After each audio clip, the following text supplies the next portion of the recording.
effects of COVID-19 on technical education and some of the things that you could possibly do to overcome it. So, as you'll probably be aware, I'm not sure your situation yet, and we can talk about that as we go along, but many of you will have been in empty classrooms or been experiencing empty classrooms or small numbers of students recently in your settings. So what we want to talk about is looking at the effects of it and looking at 3 ways that we could overcome it in terms of, being prepared, being able to cope with the changes and helping students recover from what's happened. So we know the pandemic has caused massive disruption across the Caribbean and has had dramatic impacts across assessment, certification, teaching and learning. And we're just going to talk about some ideas that we think we can put into place to help get things going again as gradually restrictions start to get lifted and you're maybe planning a mix of online as well as face-to-face learning.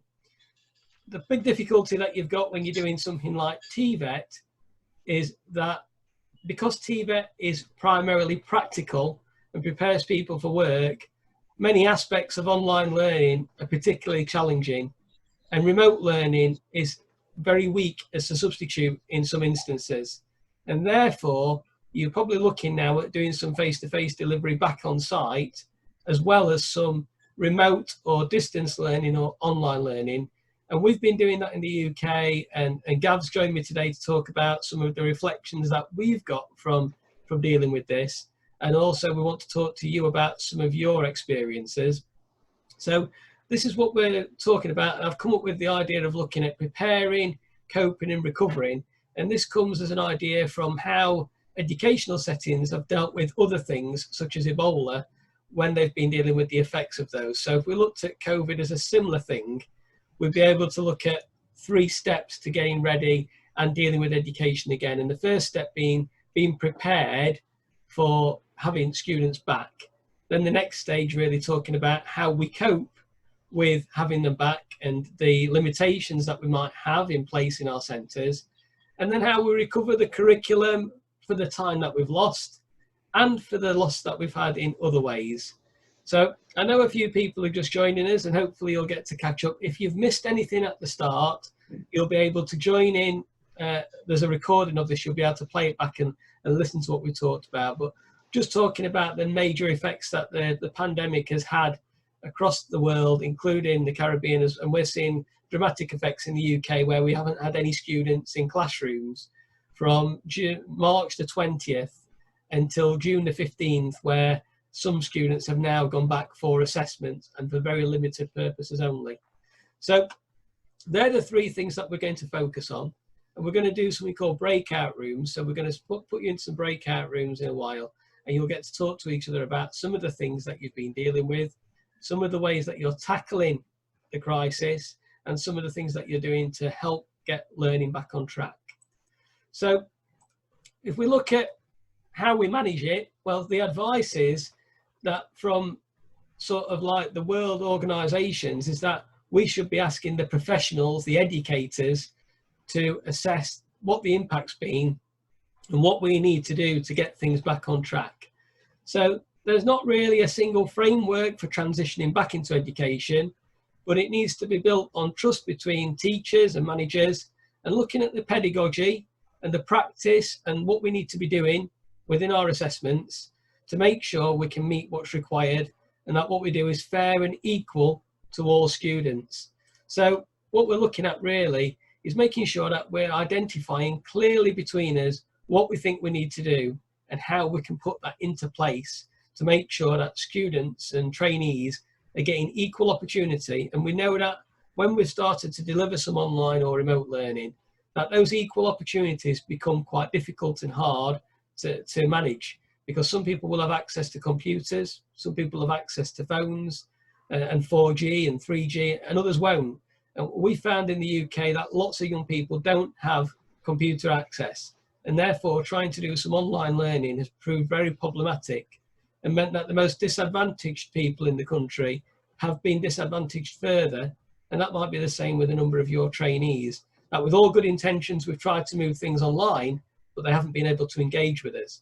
So we've got to look at where there might be gaps in what we're doing and where some people have managed to do what we've been asking and others haven't, and what's the reasons behind that.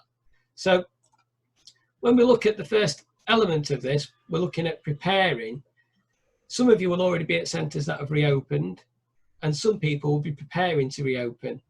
But when we're looking at this, and if you're already back, you will probably have some answers that you can share with us later, is will you be impacted by any of the following? Will you be impacted by the need to social distance in the classroom? How will that affect your assessments?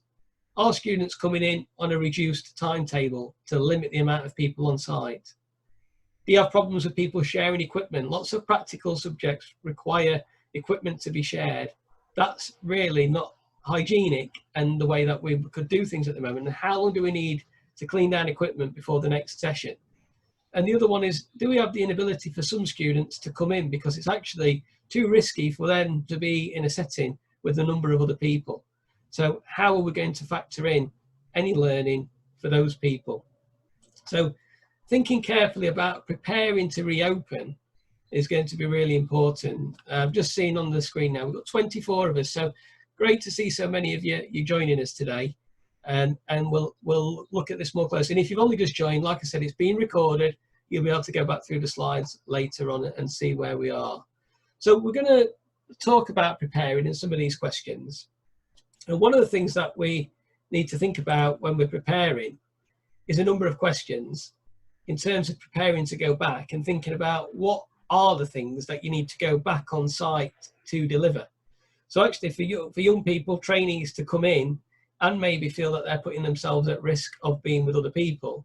They need to see the value in and what they're doing, and also know that it's safe. But obviously there's a whole different world and ball game of things about safety, but that will be clear, and the management teams will be working with you to look at that. But as teachers, you need to be thinking carefully about what it is you need to deliver on site. The other thing is about what topics can you get your students to do at home or online. So preparing to identify what can be done from home and what can be done when you're not at home. The other question that we've got here is about, have you adapted your documentation, your plans, your schemes of work to make sure that the content that you're delivering on site is relevant and useful to them, but also the things they're doing at home, they understand what they're doing and they're able to do it. So the other couple of questions is, how do we re-engage those learners who might have drifted away during the pandemic? And what are your plans for resetting behaviours and boundaries? So I'm just going to ask Gav to maybe chip in here about the preparation thing. And I know, Gav, you've been doing some work with teachers at the moment in the UK who've been preparing for students to go back, and wonder if you can share some of the things that they've been finding as difficulty when preparing to get students back in the classroom. Yeah, absolutely. Thank you, Stefan. Yeah, lovely to speak to you all today. A real privilege and pleasure to be with you all. So yeah, the behaviour aspect, we've had quite a mixture here in the UK in terms of some of the learners that maybe caused some sort of challenges with behaviour back in the UK, that their behaviour online for a lot of students has been a lot more positive because they haven't had the distractions of other learners within classes. And they've been able to interact with some of the work a little bit easier. They've been able to get a lot more sort of dedicated one-to-one support from teachers because the teachers are a lot more accessible. So we're speaking to our teachers about what have they done online to try and refocus that behaviour, and how can we then bring some of that behaviour, positive behaviour we've seen online, back into the classroom. And a lot of this comes back to just knowing our learners. What have they been experienced during lockdown and the pandemic? What has home life been like during this time away from education? So I've been speaking a lot to our students on a one-to-one basis through either video call tutorials or phone calls, just to see what their experience have been. So I would highly recommend that you re-engage with your students through conversations just to see what's been happening. But when they do return to the educational institutions, it brings a whole new level of expectations regarding behaviour, particularly around the health and safety side.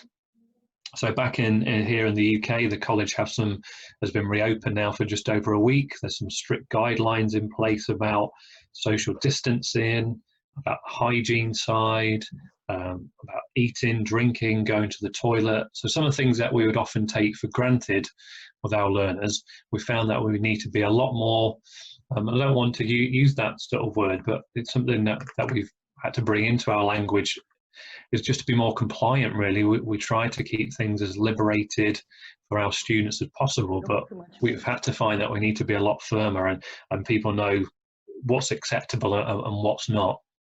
And we do hope that we can return to, you know, the culture that we used to have, but for the time being, this needs to be the new normal.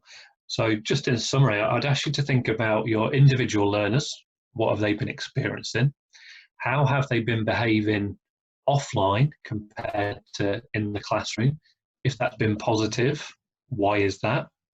And what are your key expectations of their behaviour when they return to college? And if they were to break some of the expectations, what will be some of the consequences of that? And back here in the UK, you know, the college have been very firm in saying that should you break any of these, then some of these matters could be even a criminal offence. So I'd ask you to think about that as well. It's just making sure the learners understand that things are a little bit different for now, but we do hope that this won't continue for the long run. Back over to you, Stefan. We're going to try and put you into some breakout rooms now. And for the breakout rooms, we want you to think about that question about what are you doing if you are already back, but also if you're not back and you're going to be going back soon into the classroom, what are you going to do to prepare your students and set the boundaries and expectations for behaviour again? So the breakout rooms will be that there's 27 of you now in the call. It will drop you into a small group where we'd like to talk about that. And then what we'll do is we'll ask some people to contribute back what they found. We'll not ask everybody because there's quite a lot of us. We'll just ask for a few key individuals to share what their group spoke about and what they're planning on doing, so that we can then get some feedback from each other. And we've got another couple of questions, so we'll spend about 2 or 3 minutes in our breakout rooms, then we'll come back, move on to the next topic after we've shared, and then we'll do that for the other 2 areas before we move on to our next thing. So let's give this a try and see how it goes.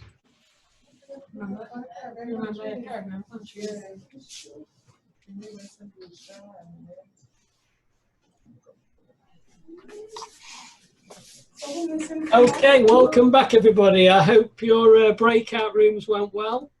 It's first experience of trying to use it, so I've made a couple of names to people to contribute. Gav, I wonder if, I think you dropped into a breakout room, didn't you? I just wondered if you would want to get the ball rolling and give us an indicator of what people were talking about. Yeah, absolutely. Well, it took us a while just to get going in our breakout rooms. We had some connection issues, but we Beverly chatted for quite a while just to discuss that. Actually, the main thing that within Beverly Centre was more upskilling of teachers' digital skills, and Beverly felt that was really key in terms of, before they started to think about the expectations of learners' behaviours, is for teachers to develop more of the pedagogical skills for delivering online, to enable them to feel more confident in setting sort of behaviour expectations for delivering online, because Beverly said it's probably well into September before they have students back physically. And someone briefly mentioned that smaller groups of students and keeping those almost as a sort of a bubble together, that they thought it may work quite effectively in sort of keeping learners together in a smaller group. So they can almost sort of manage their behaviour between them alongside the support from the teacher.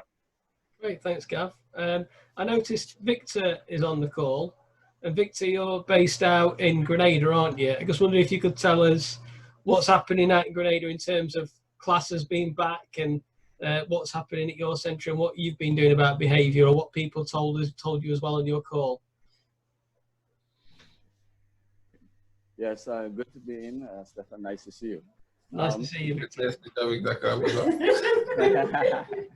Yes, it's we at the college, we have not been back, but what happened? We have moved our gear straight into online platform. For us at the technical department, we had been using our Moodle platform, which is designed by the Commonwealth of Learning. And so we had been using most of our the technical lecturers, and we were using our Moodle platform all along. So it was difficult, of course, still to get students online because, like everybody else, we have a lot of people not having access to the internet. They don't have no laptops or tablets or stuff like that. However, we did our final exam on there. Most people did it, and some people were still having issues even sending in their coursework and stuff like that. We had to make reservation for that, so we're gonna attend to them at other time stated, so that we can give them the grades. Other than that, those who take part, they were accustomed to the online Moodle platform, so we didn't have any difficulties. So we have no classes yet, but we already had been mandated, which on the technical side, that we will be using, and in August, in the ending of August, when we start back our semester, our style of teaching will be changed, and we would not have to go to the college every day. So we'll be doing some of the online things, and then after, we're going to be grouping up and go into, because we don't have the facilities to accommodate everybody at the same time using this new norm.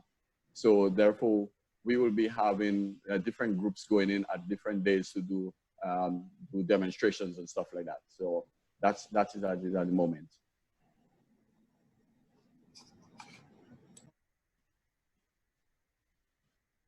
Need to unmute myself, that does help. So just thinking about getting back then, what were the other participants in your group talking about in terms of students going back in, behaviour? How will they get them back to, all the hard work that's been put in that might be lost in terms of getting that professional behaviour from students that we're trying to instill? What's the ideas that people have got that they were talking about that they'll be doing? In my group, was only 3 of us that got to speak. One from Dominica and one from St. Lucia.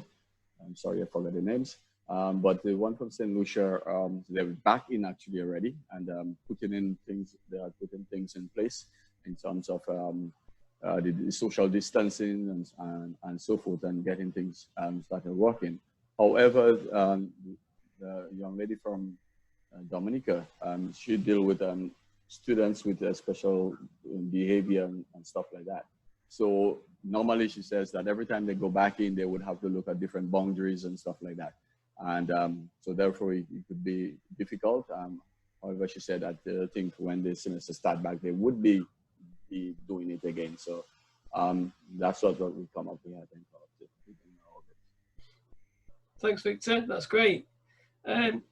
David Penniston, are you with us? I just thought, well, it'd be nice to ask you about St. Vincent as well. I know that you're on with us, and I spoke to you the other day about being back on site. Just wonder if you'd give us some idea about the types of things that you've been doing to try and manage the situation, and how you've been finding the behaviour of your trainees since you've returned, and what you've been doing to try and push them along in, maintaining positive behaviour.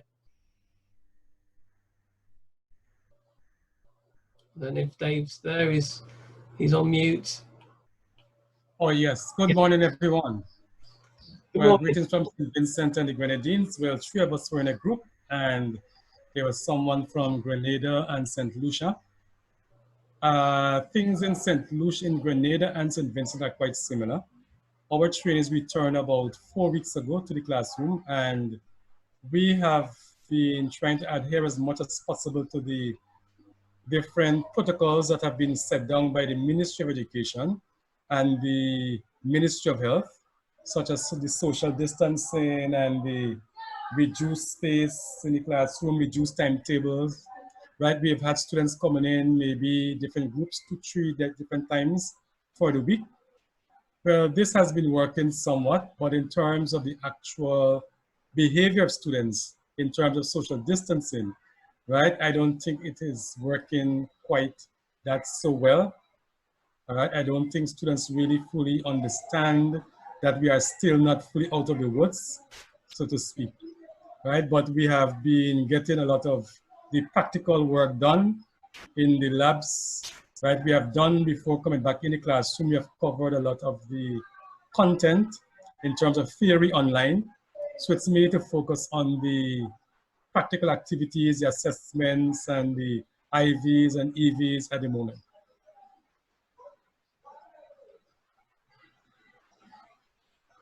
like you say, it's very challenging. I think, like you say, very challenging for students to understand the requirements to social distance and the importance of it. And maybe that's something that we've got to factor back into our educational plans, that there's some responsibility on us as trainers and and managers and teachers to educate them about the importance of it. Why the 2 meters is so important, why the hand washing is so important, and also the fact that, to explain in terms of the disciplinary process and make sure that as schools and centres you've adapted and changed your disciplinary processes, like I've mentioned earlier, to have that there as an actual behaviour requirement, and if you break it, that there'll be some sanctions. So I think that's something for us to think about, isn't it? About whatever behaviour contracts we had in place with our trainees before, lots of it's still relevant, but there's lots of new things that we now need to agree within a contract to make sure that we're fulfilling what the requirements are for safety, to allow us to get as many participants back on site as quickly as possible. I suppose it prolongs the time that we can't have a larger number if students are unable to adhere to the guidelines.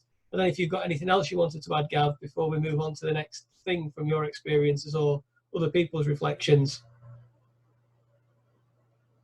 Yeah, no, I think the managers at the college have just been very clear that some of the things, that if the learners are not responding to the requests that the college put in, then the next port of call would be a criminal offence, and that sounds quite harsh, but what learners may be doing in terms of breaking social distancing or not adhering to things to do with health and safety, then I think a bit like what Stefan said, it's educating the young people that actually what they're doing is deemed as a criminal offence. And like I say, for us that maybe feels quite unnatural to have those conversations, but that's the only way we're going to get through this, is by adhering to what the governments are putting in place in terms of what the learners need to adhere to.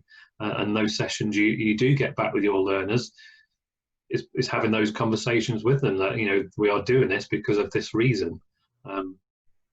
This is a pandemic, and if we don't follow the guidelines, then this will continue to go on and on before we can return to some sort of normality. So yeah, the ones that are not compliant, then that has been a message from our senior managers that's the next sort of line of inquiry, so to speak, that we would discuss the sort of next phase with learners if they're not abiding by the college rules. Thanks, Gav.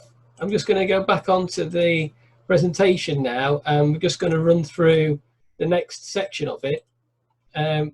So we've discussed that, and the next bit is about coping.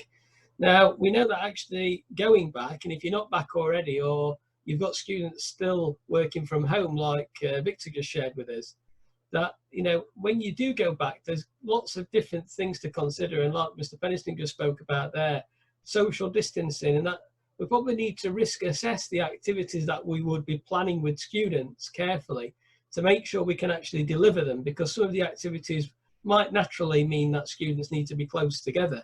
So, if they were doing something practical, let's say in a workshop, and some of the activities require 2 people. So can they be done safely at 2 meters or 1 meter, whatever the regulation might be on your island?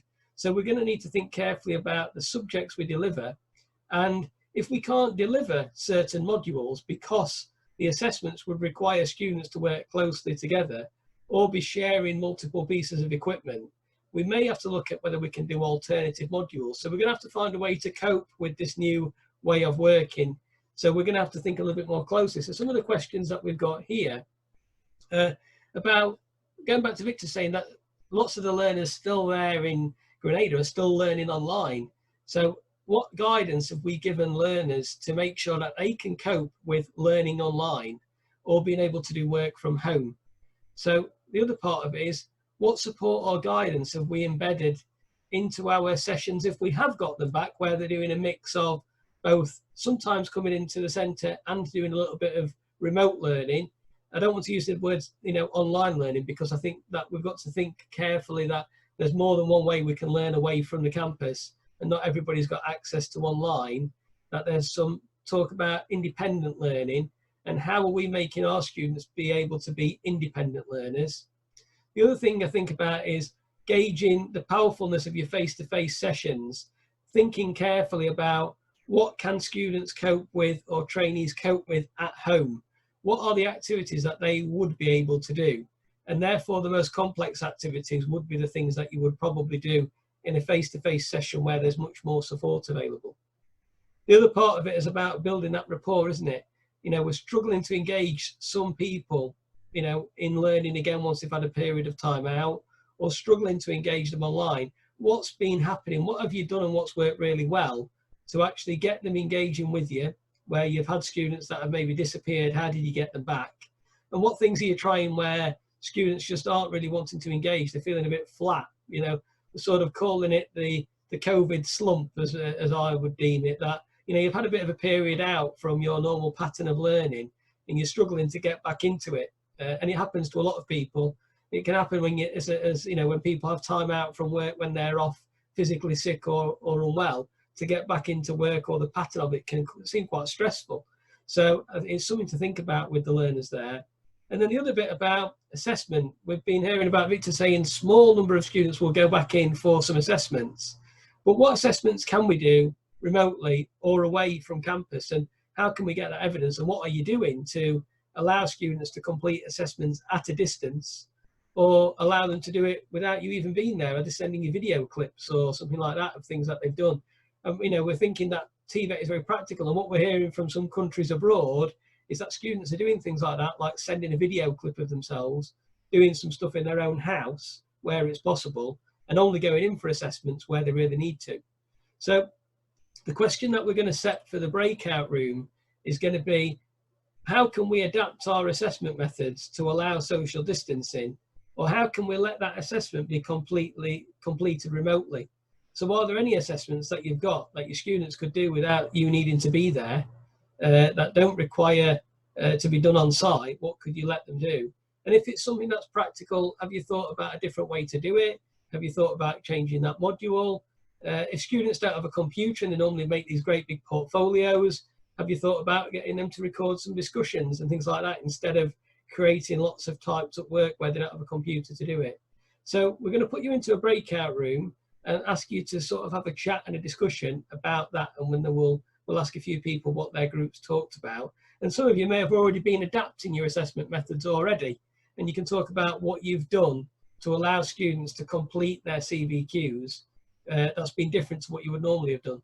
So we'll set you into those groups now. So I'm just going to stop sharing that screen and create the breakout room for us. And we're just going to recreate the groups to mix them up a little bit. And join your groups, please.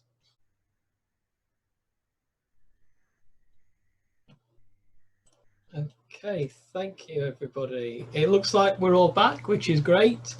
Gav, I don't know whether you want to speak for your group, or if there's anybody else from your group. That I would love, if she's okay, I'd love for everybody to hear from Danielle. Okay, great. Are you there, Danielle, just to share some of the assessments you told our group? Hi, good morning, everyone. So what I did with my group while we were at home, we did the theory online, but for their practical sessions, I created a scenario where they had to be the host of their own YouTube channel. I teach food preparation, right? So they had to create their own videos. They would go through the whole process of preparing the food, and then they sent the videos to me, just to make it a little bit more exciting for them.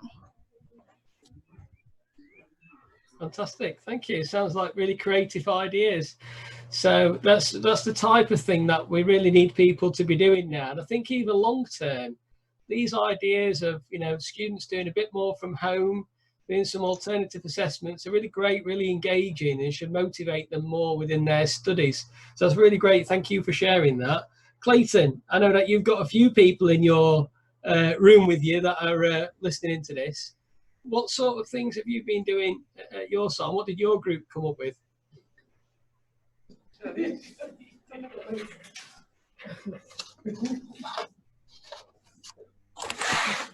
Well, Stefan, some of the things that we discussed, some of the things we have been doing is making smaller groups, because we are back in school now and we are back with smaller groups. So we are using smaller groups and making sure we maintain the distancing. So in a situation where 2 persons would have to perform that one task or that one practical, we would have to, you know, be creative in such a way that we give them that 6 feet distance and we speak to each other from that space or that distance. For example, in serving a drink, right? Now we would now have to take into consideration the physical contact between a server and a customer so that we don't invade space and everything. And now we have to look at, you know, speaking to people with a mask on. So we have to make sure the eye contact is necessary and a customer can look at the different, you know, signals that you're sending using your eyes. When you smile, you can smile with your eyes and things like that. So this is what we have to be doing. Some of the areas to save time that we can get done online, we have them do things like posters and so, you know, create flyers and put it online, right? We have them do a lot of research and compare their information with each other so that they basically can get a feedback from the group or from the other persons in the class as to how well they were, how effective. And, you know, we pass it on to other instructors to critique as well.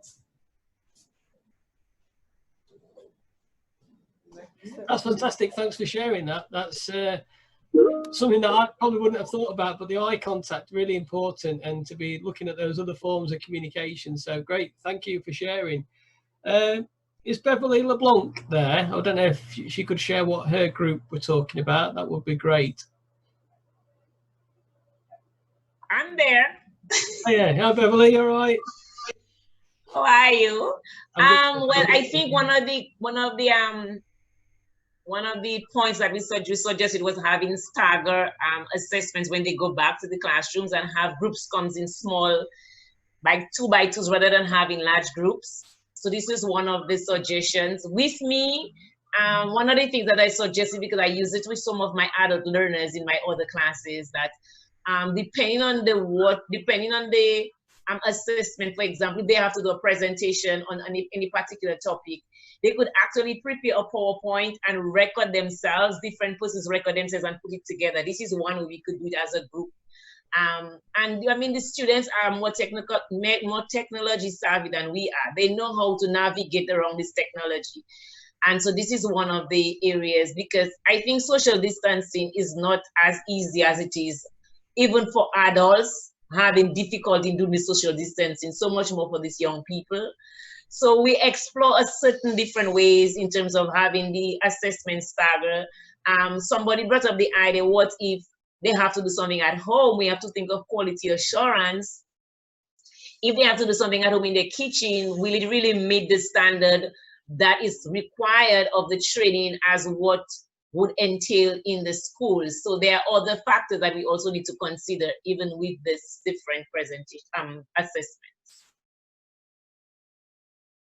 Thank you for sharing all that. That's really interesting, and it sounds like a sensible way to approach your assessment that you're doing, and everybody seems to be taking a very flexible approach and also a very creative approach in some circumstances to what you can do to actually gather the evidence, which is what we're really after. I think Gav is a big advocate of this, that we've talked about this when we've been over doing the training as well, looking at those alternative assessment ways that we can gather evidence. So it's the key verb, isn't it? Describe, demonstrate, explain. What evidence can we get to describe something or explain something? It doesn't always have to be done in the way that we've traditionally done it. We've talked about that, and I suppose if anything good can come out of this, it's probably got us to think differently about how we can assess students for work and the skills that they need to demonstrate their competencies. So I think that's one thing that hopefully, and I spoke to Gav about this before, haven't I, Gav? And you've said that if we don't learn from this and carry on with some of that good work, it will be a real lost opportunity. Yeah, we've been having a really nice phrase that the worst thing that can happen from COVID-19 would be nothing. So we've been talking about that with our students, and someone mentioned about quality assurance, and something we're really pushing our teachers here is to sort of push our awarding bodies to say that it's now 2020 and we can adapt assessment methods, and they need to probably catch up with some of the things we're doing at the college And like Stefan said, not just do what we've always done, because again, that would be the biggest loss for me, that we just return back to life how we used to know it, because I think within education that was probably always the problem. Normal was the problem. Now it's time to look at things in a completely different light, and I think that's what this whole experience should allow us to do, with both us and our quality assurance purposes, is to move forward and look how we can do things different. Why can't a learner create a YouTube channel and be assessed in that way? Exactly. Thanks for that. Brilliant. So we're on to our last question. I'm conscious of time. We planned this for an hour, but we'll run until the end. So and just to let you know that this webinar is the same as the one tonight. So if you've been already today, you don't have to come to the one this evening, or well, this evening for us, this afternoon in the Caribbean. It's the same one twice, repeated today. So I'm just going to share with you my screen now again.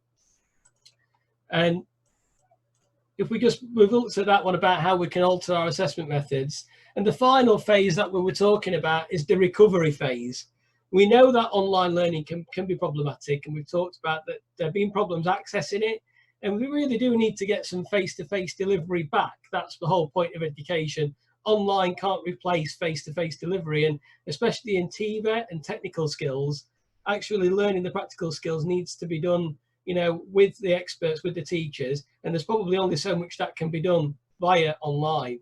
So, and we know that losing days of learning, students do lose what they've learned already. There's a little bit of research here that says that if schools are closed for about 12 weeks, 60 days, you've lost 6% of learning, and the students always forget what they've been taught before. And also we've got a gap now of people that maybe have done a bit online compared to those that haven't done anything online. So we've got to help them recover, because we can't penalise them just because they didn't have the access to the facilities or the medium that we were using. So some of the questions that I think you need to go away and think about would be, what gaps in knowledge have occurred due to the inability of some students to engage in some of the online platforms or the remote learning? You know, some people will have had additional responsibilities like children that may have normally gone to childcare, so they haven't been able to do the learning that they would normally have done. The other thing is, what topics do you need to redo now to make sure students can remember what needs to be done to do the next skill? Because often the things that in the technical education, one skill builds on another, but because we've not done anything for 12 to 13 weeks in some instances, what will it be that you might need to redo again to make sure that they still have that skill or can remember it? The other part of it is, like we've just been talking about, but fits in here, where we've got modules still to deliver, and we've got to take into account some of these situations with social distancing.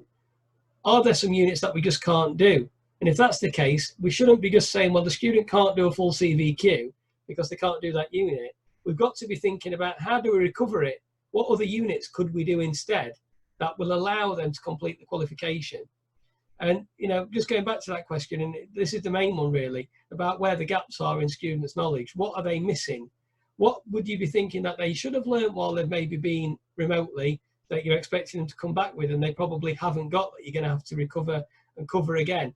So what we want you to focus in the last group now is just what topics need to be recovered or redone, do you think, to make sure your students have got equal skills as each other, because some will have done some stuff remotely or online, or the fact that you don't want this group of students to be less skilled than people that have gone out with the qualification previously.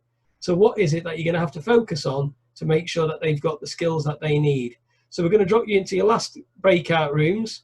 We're just going to allow a short period of time for this one and then share. And then we've just got a final few things to share with you as ideas of things you could do before we recap at the end.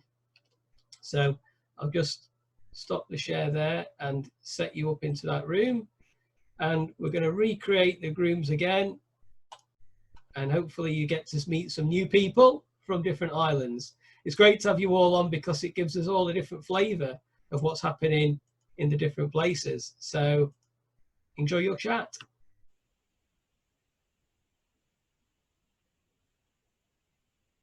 Okay, great to have you all back. So that was the last question for the breakout rooms, and then we've just got some things we're going to go through at the end. So what I would like you to do is, if we can just ask these people to give us some feedback about that last question. Shanique, are you there with us?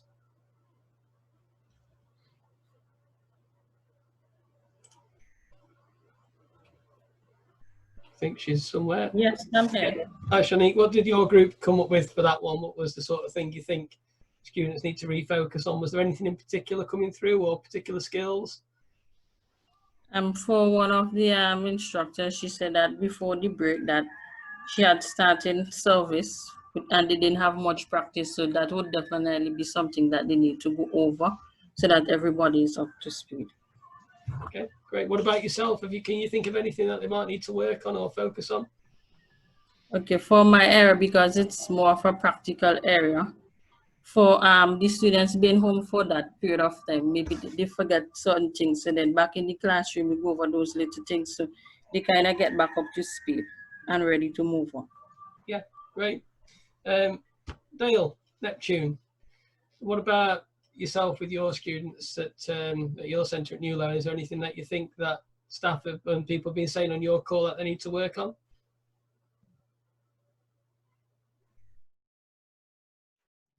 I'm not sure Dale's able to answer. Gav, I don't know who's in your group. What about your group? Anything particular? Yeah, could we go to Cecil? Cecil had some great ideas and suggestions. Yes, I was on mute. All right. Dale's with us now. We'll go for Dale first, then Cecil next. Great, go for it, Dale. All right, yes, I was saying that we will have to do, awareness, and also to keep on the ball going, because for the last 3 months or so, we've been doing that in terms of with the online classes, and also reminding them of, all the protocols and so on. Coming back last week, we realized that the distancing is not, they were, like maybe missing the colleagues and so on. So we've had posters posted all over the places, all over the compound. And the different instructors in the different classes, they do have posters up. And of course, we had our protocol that we did. So, we read out all of that to all of the different trainees coming. And of course, they're coming in on different days, so as to allow social distancing and so on. Great, thank you. Lovely. Cecil, what about Gav nominated you from his group? So yes, that's fine. That's fine. So our group, we look at a number of things. So for example, one of the main things we say needs to be done is relook communication. Do some refocusing on recapping on that. So people, all the major communication skills, speaking, listening, the importance for these. One of the colleagues said earlier on as well, things like eye contact and being able to smile with the eye. But all the aspects of communication, including that of IT, because what we realize now is that understanding some of the key elements in terms of what you do with IT is critical, because children are now asked to do assignment online. But sometimes you do it, you record it, it's too big. What do you do with the file? You cannot send it. How do you manage things like that? We looked at that. We spoke about recapping the health and safety aspects, especially with what's going on now. So we really recap that to make sure that the students are in tune with what's happening, what they need to do, understand the protocols and so forth. And the question of counseling also came into play. So you need to have counseling for both teachers and students. Especially, let's say you return to the class within the first week, there should be daylight permanently for the first week to handle any matter that comes up that requires some form of counseling, both for teachers and students. These were the key points. Thanks for that, Cecil. And the last name I've plucked out is Ivy York. I don't know if Ivy can share anything that you can, anything extra at all. Okay, well, I work in a school for kids with special needs. So if we had a particular topic that we wanted to review with them to get them up to speed, it would be ASL. We would work with them with their sign language skills, being able to say their name, to understand when someone else is telling them their name back and stuff like that. That's fantastic. And anybody else in your group, did they come up with anything else as well that you could share with us? Well, I was in the same group as Shanique. Oh, right, okay, that's great then. Yeah, so thanks for that. Well, that's the last of those questions, and I've just got some other things to share with you, and then me and Gav will just Stefan, could I just add something, please? Yeah. Yeah. Basically, with that, I think one of the issues that we have not looked at is that in the household, it might be difficult for some of those students to manage even taking the classes in the household. I could talk about Grenada and my culture and knowing some of those students. It's difficult when they're in houses with large family and mostly everybody there and control the noise and even parents will fight in terms of I don't worry that I should go somewhere else or he goes somewhere else to do that. I have my work to do or those kinds of things. So I think as I said, the question of counseling, which my friend Cecil talked about, we will probably have to evaluate people's individual background and stuff like that and see how best we can get them fitted. And because sometimes they may not be able to do it the time we want to, and we have to make accommodation for other times and other things to happen. Yeah, and that's something that I wanted to touch upon probably towards the end, but where there's some students who can't actually do anything from home or remotely, you maybe need to factor them into the number of students that should be on site every day, that you can have them there physically and count them in those numbers, because they're the most vulnerable and the more students that are at risk of not passing because of their situation. They're being disadvantaged by the situation. They don't have the support or the network or the facilities to help them do anything remotely, and that's where they need the educational setting. So it might be that those type of students could be deemed that they need to come in each day, but that's where you'll need to work closely with your managers to discuss those individuals, because you don't, otherwise everybody could fit into that category where they've got to come in and suddenly you're back open fully, and we know that's not manageable. So, but there will be certain circumstances, and we've been doing it in the UK where young children have been identified as children of key workers, and they've been the ones that have been able to go back into school when it's been open, like partly. And also we've been identifying those students that are vulnerable, or those students that are most at risk as being ones that might need to go in. And we've been identifying them, the teachers have been identifying those pupils from a lack of engagement from the online or remote learning. Beverly, you've put your hand up, so that's a new tool I've seen on Zoom, so well done for finding it. So what was your question? We can't hear you. I think you're on mute. Okay, one of the things probably we need to teach the skills is in the netiquette of internet, because the students now have to submit their work and they're accustomed to the WhatsApp language. So we also have to let them know the appropriate language to use, and then to know how to interact with their friends, even if their friends may not respond properly. And I think one of our group members talk about interaction. So there are some skills more than ever before in terms of communication from a distance, and how to do it in a respectable manner is something that we need to also ensure that we retake if we have not done it yet. Yeah, thanks. Patsy, you've got your hand as well. Yes, actually, because I had not heard the point, and in St. Lucia, 5 of our courses are taught remotely. 5 of our courses are online, and we were hoping to go back to face-to-face in September. I was bringing up that same point. The young lady who just spoke was in the same group with me, that if they are online, we must teach them to be online. We must teach them the proper language and the proper communication skills, and how they should conduct themselves, the way they should dress, how they should present themselves, because all of that will give you your persona online. Yeah, that's a good point. Gav, have you anything you want to add, or?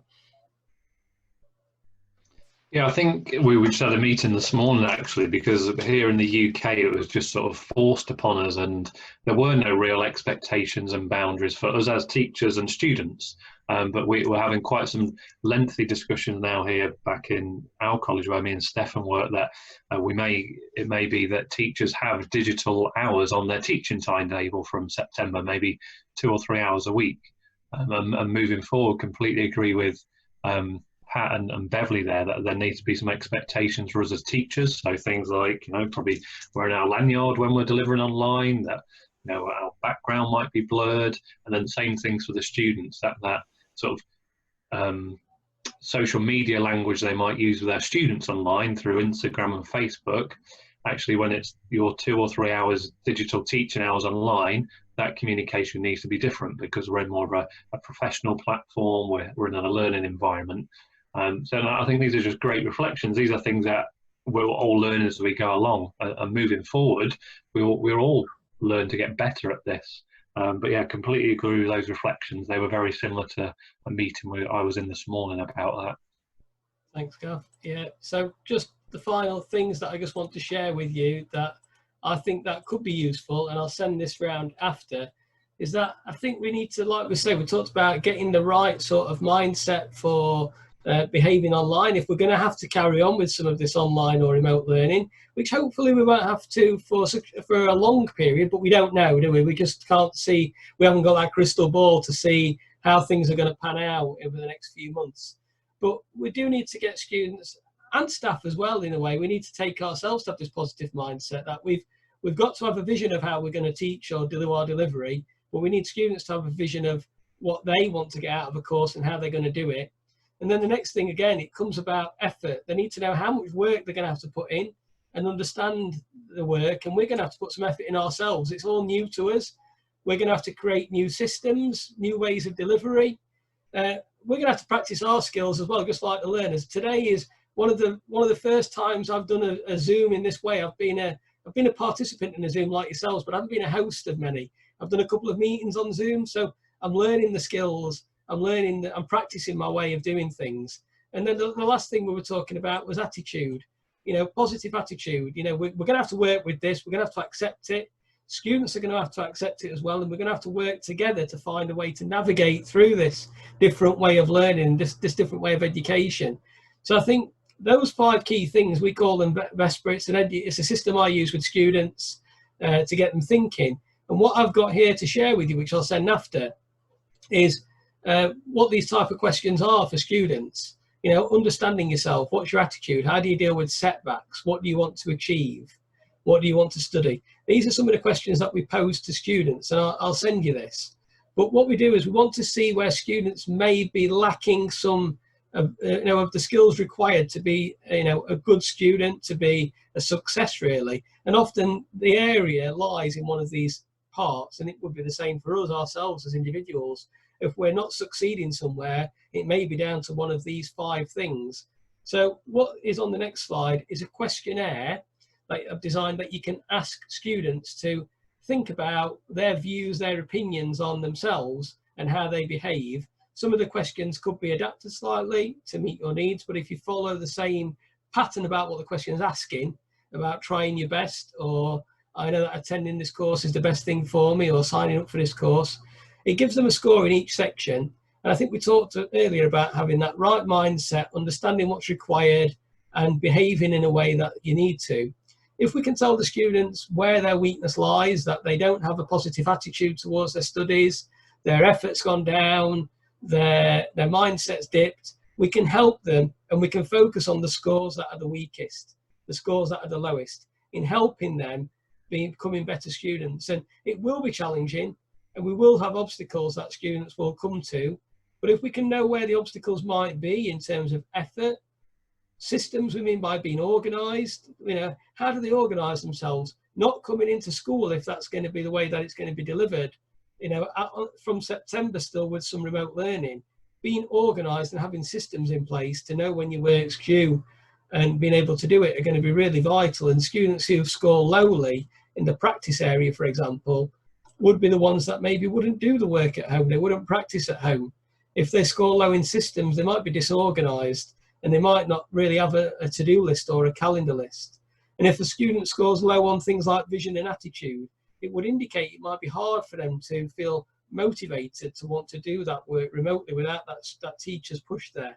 So if you know who the students are, you can focus your efforts on supporting those students in those areas that are key. So that's just something I wanted to share with you, and I'll send it round via email, and you can use it and keep your scores. What we normally do is there's a package of work, but you'll do it through soft skills, where you'll be working with students to develop those key attributes. And what you might want to do is get them to take this after a few weeks of doing some activities on some of those areas to see if they're improving and see how they're coping. So that was just the final thing to share.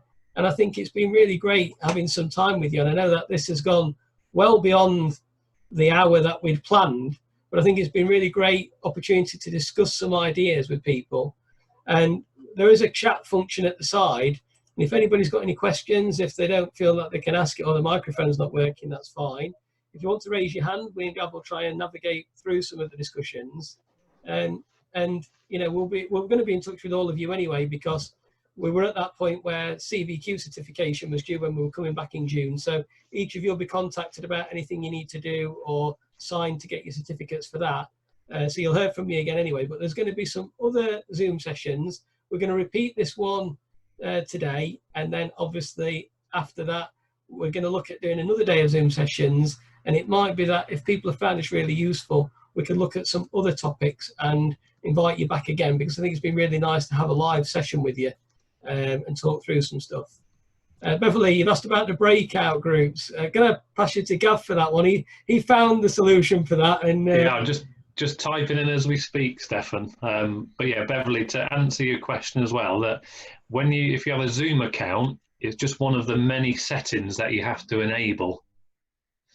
So you just enable breakout rooms, and at the bottom of your screen, it becomes one of the options that you can click. So that's all that Stefan's been doing. So when saying we're going to put you into groups, he enabled the breakout option, he clicks that button, and it gives you options to either the teacher can assign people to the same groups, or Zoom will do it for you automatically and randomly just keep putting you into different groups. So yeah, very easy to do. All you got to do is just enable the setting on your Zoom account. Yeah, but you must be the host to do that, I think, though.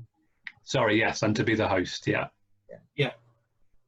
Well, thanks for your feedback, Beverly. I hope it's been useful. All this is new to everybody, and this is the first type of session. There's no real research out there about how to deal with COVID, how to plan after it, and we're all just, you know, trying to look at what's best practice. What I've been doing is I've been having a look at some of the other countries that have faced things like Ebola and how they've come out the other side of it and what they did, and there's some interesting stuff. And I think maybe the main thing that I've found is that some of the tips that I've heard, as well as, you know, teach outside. If your students are struggling to social distance inside, you know, you may have, you know, got better weather for it than we have in the UK for teaching outside, but you may have to, you know, have some shelter for the odd passing shower. But, you know, teaching outside is a great way to do it. And I think other things as well is where students haven't got access to computers. When they do come in for that face-to-face, can you give them some stuff to take back with them to do rather than rely on them going online? Just little tricks and tips, but you'll find out what works for you and your students individually. But I think, you know, as we learn more, we'll try and share it with you. I think you may well be ahead of us because of the infection rate in the Caribbean being lower, that we're not back to the extent that you are. So we may learn some lessons for you as well. So it's great to keep the dialogue open, because as we start to go back, we'll be facing challenges that you've already faced. So it will be interesting to see your experiences. And obviously you've met people today from different groups. And if we can get a big email list together, if everybody's happy with it, it might be a good way for you to sort of have a chat and talk to people who are in Grenada where they've gone back, or Dominica where they've not, and find out, learn from lessons from the other islands as well, because, you know, everybody will be approaching this, and each different government will be approaching this slightly differently. So it'll be interesting to learn from each other, like you've said, Beverly. So thanks very much for your participation today, and an absolute fantastic turnout. So thanks again. Thank you, everybody. Stay safe.